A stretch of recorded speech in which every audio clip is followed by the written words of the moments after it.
पल दो पल ड्रामे में अब आप लोग देखने जा रहे हैं कि अब आखिरकार फाखरा है जिसे समझ में आ गया कि आज तक जितने भी वो वहम और हम परस्ती में ज़िंदगी गुजार रही थी वो बिला वजह ही अपनी और अपने बच्चों की मुश्किलात में इजाफा कर रही थी। हालांकि ऐसा वैसा कुछ भी नहीं है, लेकिन अब फाखरा को समझ आने के साथ साथ अब शहीर की समझ चली गई, क्योंकि शहीर को लगता है कि अब नबीरा उसके साथ कुछ अच्छा नहीं कर रही। वो तो नबीरा को लेकर बहुत ही ज़्यादा अब गलतफहमी और बदगुमानियों का शिकार हो चुका है।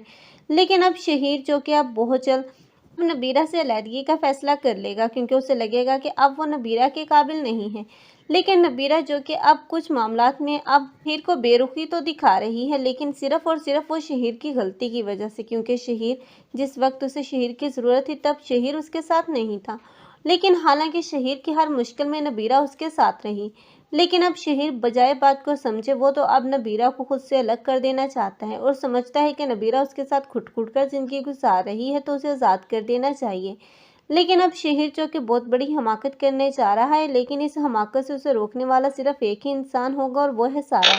क्योंकि सारा को जब पता चले शहीर भाई कितनी बड़ी हमाकत करने जा रहे हैं तो वही लड़की होगी जो कि अब शहीर को समझाएगी और नबीरा को भी।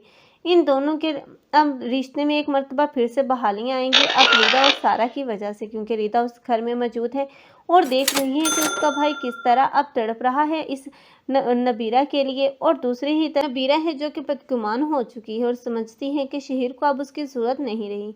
इस तरह इन दोनों को एक होते हुए तो दिखा दिया जाएगा, लेकिन दूसरी ही तरफ फरीदा है, उसका अंजाम क्या होगा? आप लोग इस बारे में क्या कहते हैं? कमेंट सेक्शन में अपनी कीमती राय के इज़हार लाज़मी करें।